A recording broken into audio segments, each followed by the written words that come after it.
بسم اللہ الرحمن الرحیم۔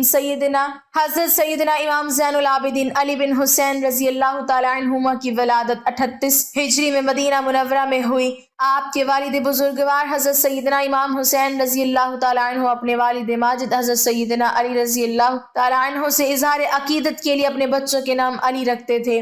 اسی مناسبت سے امام زین العابدین رضی اللہ تعالی عنہ کا نام بھی علی ہے اور کنیت ابو محمد، ابو الحسن، ابو القاسم اور ابو بکر ہے، جبکہ کثرت عبادت کے سبب آپ کا لقب سجاد یا زین العابدین، سید العابدین اور امین ہے۔ آپ کی والدہ ماجدہ حضرت سیدنا شہر بانو رضی اللہ تعالی عنہ فارس کے آخری بادشاہ یزید زرد کی بیٹی تھی۔ آپ رضی اللہ تعالیٰ عنہ نے 2 سال تک اپنے دادا حضور حضرت سیدنا علی المرتضیٰ رضی اللہ تعالیٰ عنہ کی آغوش میں پرورش پائی، پھر 10 سال اپنے تایا جان حضرت سیدنا امام حسن رضی اللہ تعالیٰ عنہ کی زیر سایہ رہے اور تقریباً 11 سال اپنے والد ماجد حضرت سیدنا امام حسین رضی اللہ تعالیٰ عنہ کی زیر نگرانی تربیت پا کر علوم معرفت کی منازل طے کی۔ ایک مرتبہ آپ رضی اللہ تعالیٰ عنہ نے حج کا احرام باندھا تو تلبیہ یعنی لبیک نہیں پڑھی۔ لوگوں نے عرض کی حضور آپ لبیک کیوں نہیں پڑھتے؟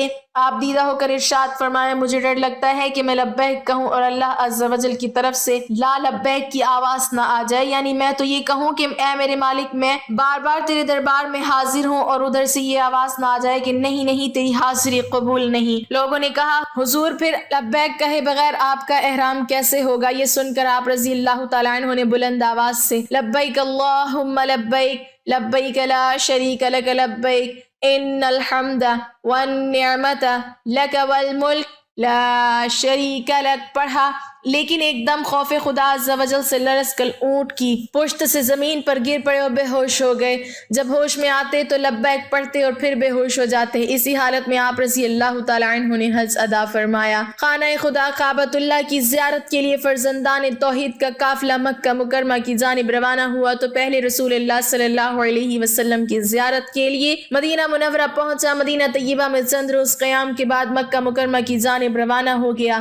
راہ میں جب قافلہ ایک منزل پر رکا تو ایک آشنا شخص قافلے سے مہلک ہوا۔ دوران گفتگو کیا دیکھتا ہے کہ ایک نیک اور صالح انسان لوگوں کی خدمت میں مصروف ہے جسے وہ پہچان گیا۔ قافلے والوں سے پوچھا جانتے ہو یہ شخص کون ہے جو تم لوگوں کی اتنی خدمت کر رہا ہے؟ تو قافلے والوں نے کہا ہم نہیں جانتے کہ یہ شخص کون ہے، یہ شخص مدینہ منورہ سے ہم لوگوں کا شریک سفر ہو گیا۔ تو اس نے جواب دیا کہ ہاں اگر جانتے ہوتے تو ایسی جسارت نہ کرتے۔ یہ سننا تھا کہ قافلے والے بے چین ہو گئے اور پوچھا تو یہ شخص ہے کون؟ جواب دیا کہ یہ حضرت زین العابدین امام علی بن حسین بن علی بن ابی طالب علیہ السلام ہے۔ یہ سننا تھا کہ سب لوگ گھبرا کر امام زین العابدین کی خدمت میں پہنچے اور گلہ کرتے ہوئے عرض کیا کہ آپ نے یہ کیا کیا؟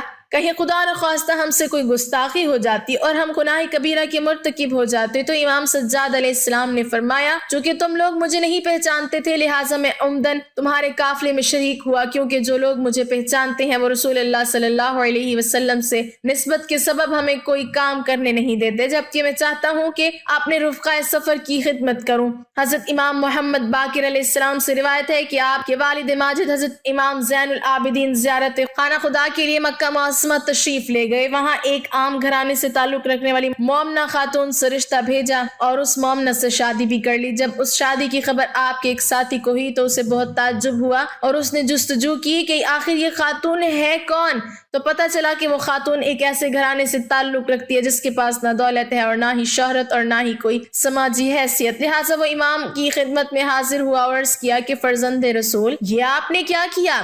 کیوں ایک ایسے گھرانے میں شادی کی کہ جن کے پاس نہ دولت ہے نہ شہرت ہے اور لوگ بھی آپ کے اس اقدام سے حیرت زدہ ہیں؟ امام سجاد علیہ السلام نے فرمایا مجھے گمان تھا کہ تم نیک خیالات اور نیک سیرت انسان ہو۔ خداوند عالم نے ایسے پست افکار اور معیار کو باطل قرار دیا ہے، ایسی تنقید اور افکار و نظریات کی مذمت کی ہے۔ کربلا کے دلخراش ثانیہ کے بعد جناب مختار رضوان اللہ تعالی علیہ نے قیام کیا تاکہ امام حسین علیہ السلام کے قاتلوں کو واصل جہنم کر سکیں۔ ان کے لشکر کے کمانڈر جناب ابراہیم بن مالک اشتر نے عبید اللہ بن زیاد ملعون کو گرفتار کر کے قتل کر دیا اور اس ملعون کا سر جناب مختار کی خدمت میں پیش کیا، جسے جناب مختار نے مدینہ منورہ میں امام زین العابدین اور جناب محمد حنفیہ رضوان اللہ تعالی علیہم کے پاس بھیج دیا۔ امام زین العابدین دسترخوان پر تشریف فرما تھے کہ عبید اللہ بن زیاد ملعون کا سر آپ کی خدمت میں پیش کیا گیا، جسے دیکھتے ہی امام سجاد نے فرمایا جب ہمیں اسیر کر کے ان ملعون عبید اللہ بن زیاد کے دربار میں حاضر کیا گیا تو اس وقت یہ اپنے ساتھیوں کے ساتھ دسترخوان پر بیٹھا تھا اور میرے بابا کا سر مبارک اس کے سامنے تھا۔ میں نے اس وقت دعا کی تھی کہ خدایا مجھے دنیا سے جانے سے پہلے اس ملعون کا کٹا ہوا سر دکھا دے۔ خدا کا شکر کہ اس نے میری دعا کو قبول کر لیا۔ اس کے بعد ملعون کے سر کو وہاں سے دور کرا دیا اور اپنے سر کو سجدہ معبود میں رکھ دیا اور فرمایا حمد ہے اس خدا کی جس نے میری دعا کو قبول کیا اور ہمارے خون ناحق کا دشمن سے بدلہ لیا۔ نیز فرمایا خداوند عالم مختار کو بہترین انعام اور جزائے خیر عطا فرمائے۔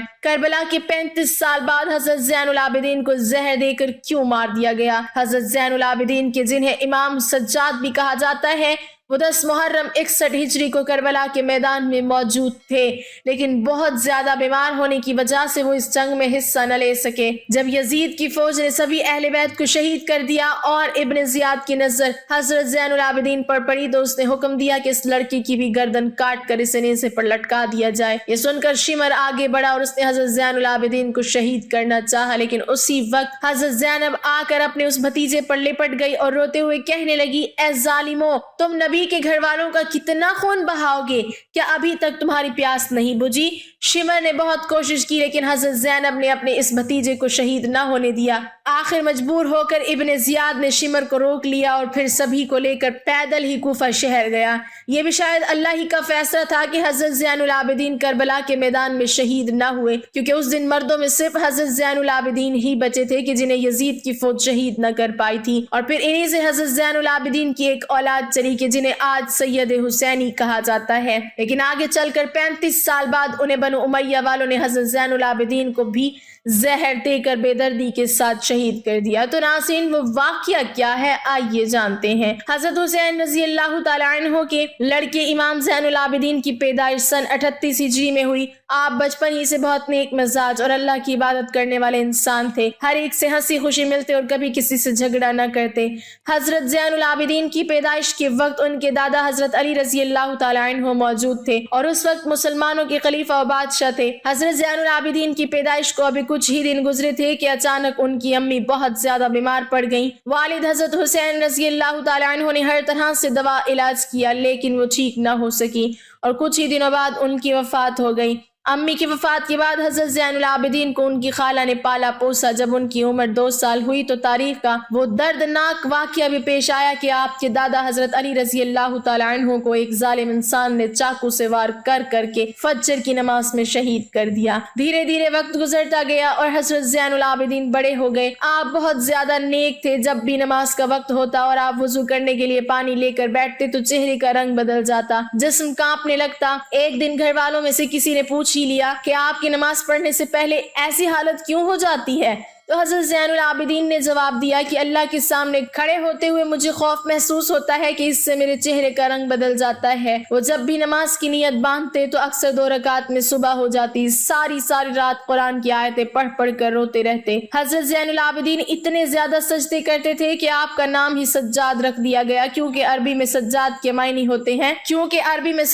معنی ہوتے ہیں بہت زیادہ اللہ کو سجدہ کرنے والا انسان۔ ایک بار بازار میں کسی جاہل انسان نے حضرت زین العابدین کو برا بھلا کہنا شروع کر دیا، لیکن آپ نے اس انسان پر کوئی دھیان نہیں دیا بلکہ خاموش ہو کر وہاں سے جانے لگے۔ تو وہ انسان غصے میں کہنے لگا کہ اے سجاد بن حسین، میں آپ کو برا بھلا کہہ رہا ہوں اور آپ مجھے کوئی جواب کیوں نہیں دیتے؟ تو حضرت زین العابدین نے کہا کہ میرے نانا پر جو کتاب نازل ہوئی ہے اس میں لکھا ہے کہ جب بھی تم سے کوئی جاہل بحث کرے تو تم اسے نظر انداز کر کے نکل جاؤ۔ ناظرین، حضرت زین العابدین کی شادی 57 ہجری میں انہی کے چچا حضرت حسن کی لڑکی حضرت فاطمہ رضی اللہ تعالی عنہا سے ہوئی۔ آگے چل کر آپ کے 11 لڑکی اور 4 لڑکیاں ہوئیں۔ آپ کے لڑکوں میں سب سے مشہور حضرت باقر اور حضرت زید شہید ہیں۔ 10 محرم 61 ہجری میں حضرت زین العابدین اپنے والد حضرت حسین کے ساتھ کربلا کے میدان میں گئے تھے، لیکن اس دن وہ اتنے زیادہ بیمار تھے کہ پورا دن بے ہوشی کی حالت رہی۔